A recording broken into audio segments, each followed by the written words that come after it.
Hey, welcome back to another Black City coffee vlog.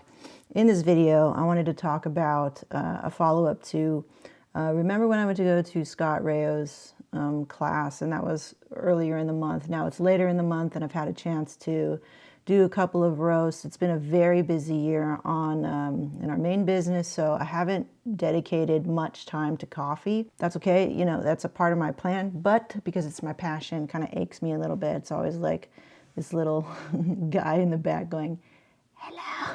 I thought the team is out shooting today. I'm at home. I'm taking a self-care day, which means coffee. I had an off week, so it felt good. I didn't even have coffee in the morning. Like I didn't have coffee even until like the afternoon.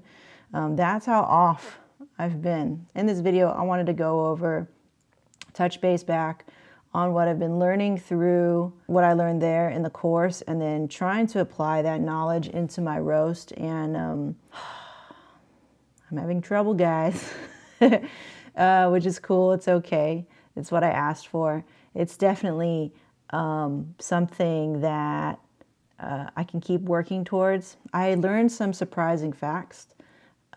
Many of the coffees out there that are being sold in commercial cafes and even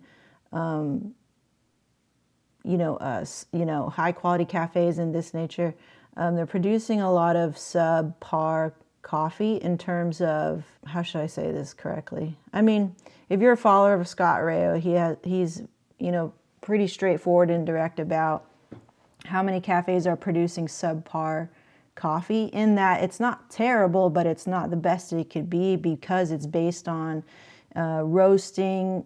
Good coffee is based on so many factors and so many things. And as I'm learning in my little world here, I've had a chance to do a couple of roasts, send it into the private Facebook group that I've been a part of for 30 days. That's what you pay for. When you pay for the class, you get access to that.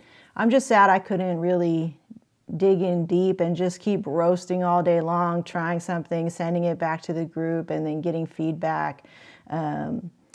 That would be ideal, but like I said, I haven't been able to dedicate that much time to coffee because this month, 2020, is starting off really strong. So of course, it has my priority, has my focus, has my energy.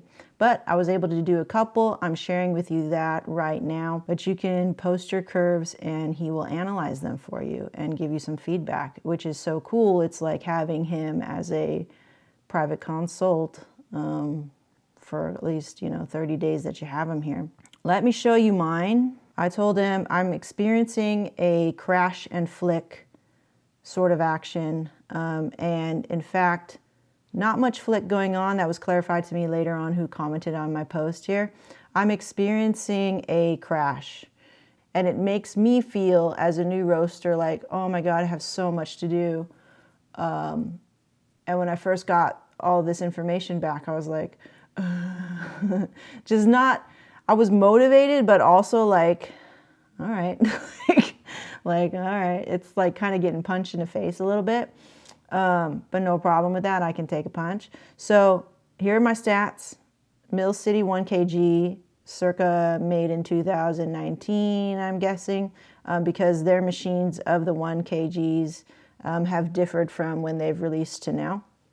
That's why that information is relevant. Batch size is a full 1 kg. Bean is Honduras at 1,300 meters. My goal was about 10 minutes total roast time. My charge was 400. Coming down to it, not approaching it. Let me know, in your experience, what you prefer, coming up to it or coming down to it.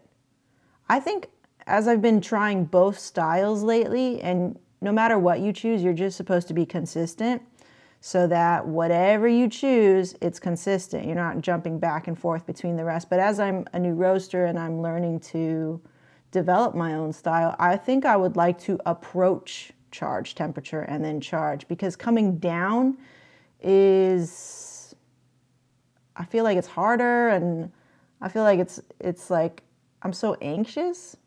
I think approaching it appeals to my impatient nature. Moving on. Drum speed, 17 RPM. I soak for a minute, and then I'm back up to fully open gas. I made a note on my gas. I have a 1/2 0.5 regulator on it, which equals 2.5 kPa when the valve is wide open. Is this enough power? This is what I asked. I feel my turnaround is kind of slow. This is what I was saying. I feel my turnaround is kind of slow. Is that my gas limitation or am I okay? My typical airflow settings throughout the roast are low, 40 on my dial. At charge, at dry end, I increase to a medium, which is 60 on my dial. And then at first cracked, I increase to high, which is 80 on my dial. And at the tail end of first cracked, I go to 100. So I can flush out some of that smoky stuff, roasty stuff. I learned in the class that you shouldn't move air and gas at the same time. It'll give it a boost in whatever's going on there. So you don't want to do that because you're moving two variables at once. And whenever you change a variable, you want to change one thing at a time so that if there is an issue in your cup, you can address that one variable instead of going, is it this variable or this variable? Okay. My biggest issue, going back to what I was saying, that I can tell is what to do with my gas settings from dry end to first crack. I know I had some early first cracks here. Okay, so I have my two curves here, and you can see from the photo that I'm going to show you right now. I went a little bit over in my development time, just cause, and I have a crash, as you could see in my ROR there. Okay. So here's some interesting stuff in the comments. So this guy was saying a turn this late is an indicator that your probe is too thick. So he was talking about my turning point. And yes, I was saying that my turning point was coming pretty late at 2 minutes and 11 seconds, and then again at 2 minutes 3. And he was saying because my probe is too thick. Blkcity may not agree, but you will be well served by switching to a 3 millimeter probe. The thickness of your probe artificially smooths all of your curves and make any event you do see show up even later than it actually happened. What the heck? So when I read that, I was like, oh, what the hell? Like, where do I find this probe? Like, what? Scott Rayo, again, validated 100% what Mark said, plus it's probably not worth sharing the second or third batch of the day if you know the machine was cold. So these batches that I shared, I didn't have time to roast all day. I had 3 batches to roast. I roasted them. I shared that. But he goes, that's probably not, you're probably not in your groove yet, so why even analyze that if that's not even you're at your machine's best operating time and your operating time. If you know the machine was cold and these are probably not representative roast, also please change your RO axis to be 0-25. Please help me with that. I don't know what that means. Shrink the time range, and please see the announcement about the proper format for sharing curves. I was like, okay, yeah, sorry. I recommend you try again with a curve from later in the day when you know conditions were right and you did the best you could, but want to know how to make it better.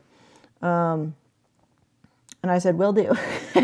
So yeah, if you've been roasting for a bit, you'll notice that your machine, if it's coming off a really cold morning, it's cold in the garage or the warehouse or wherever you roast, that it's going to be cold. So it's not preheated, it's not nice and warm, and you'll hear a lot of roasters say that, like, oh yeah, we've been preheating for 20 minutes, we've gone through a couple of batches already, I'm already in my 8th roast, and that's where you can count on your machine producing the best quality because everything is warmed up, everything is kind of in its groove. The first couple roasts of the day are not your best.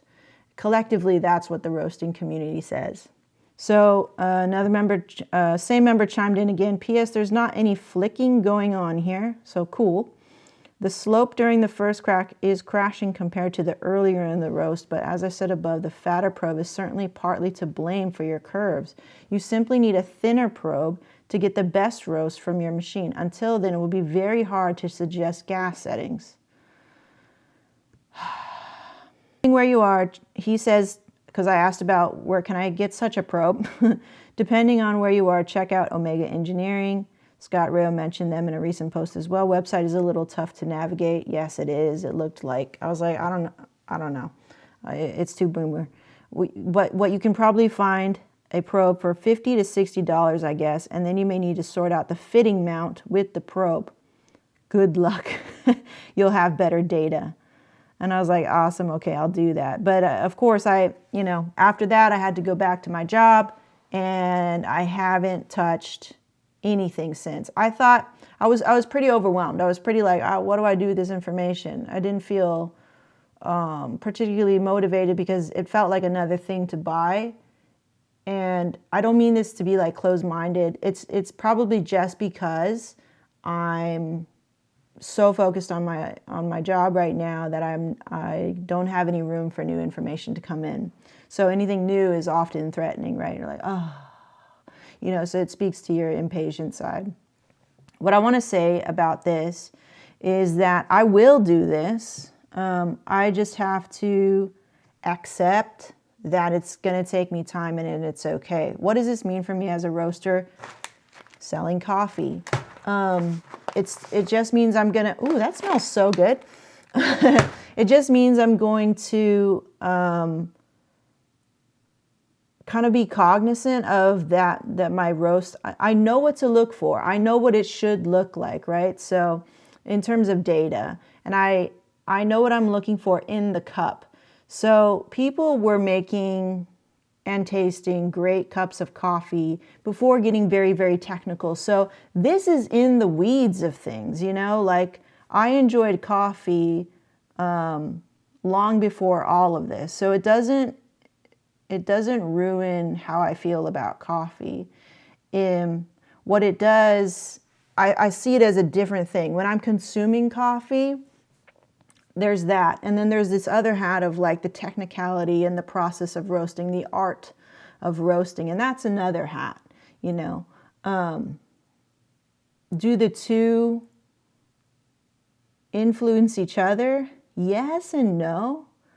Because even though I'm not a master roaster, I still enjoy my cup of coffee. I still love the coffee that I make for myself. And I think at the end of it all, and even when I was feeling like that, like, what do you mean? What do you mean probe? What do you mean this mount? What do you mean like make this artist? I'm like, I don't know. Like you feel so juvenile. It doesn't kill my spirit and my love for coffee in general. So I think that's what's most important. I think if you're learning, which a lot of people who are watching this channel, you guys who watch what I make right here on Blkcity Coffee, like that's the most important thing, I think. Because I think if you're anything like me, you may feel dismayed sometimes because you're a human. You're like, oh, so much to learn. I don't know, maybe. That's how I feel. I'm just letting you know.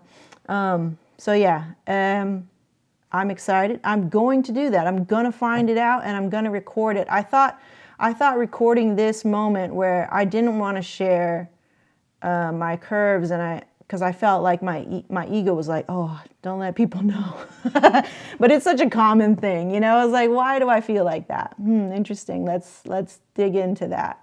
The best way for me to address my fears is to record it, and talk about it. Therapy for myself. I always feel better after I make content. So. Even though I have a steep hill to climb, I'm very okay with it because I can take it at my own pace. So I'm going to find out what all that stuff means. I'm letting you know what's going on here in my little roast world, and I will share my results and my findings with you and help a girl out. If you know where to find this 3mm probe, I did look at this website. I'll put it in there for, because he recommended it. And thank you to Scott. Thank you to Mark who are trying to help me, and all the other roasters out there trying to help each other. It's so cool to be a part of this world. It's so fun, like to be a beginner and to be new at something, and be like I don't know. What do you mean? And then to be completely told, you know, like, ah. I kind of miss that feeling of being humbled in the things that you do. So keep it tuned here at Black City Coffee. I'm going to share with you my findings, and I hope you guys are enjoying my vlogs. You know, I like making them, and we have some Honduras, about 4 bags left in the roastery. You can find us on Instagram. Tastes like citrus, dark chocolate. It's a Bourbon bean. Yeah, we got 1 pound bags right here. All right. So find us on Etsy. Thank you so much to Rusty who last ordered. Thank you for watching and everything. And thank you for supporting Black City Coffee. Okay, guys. See you next time.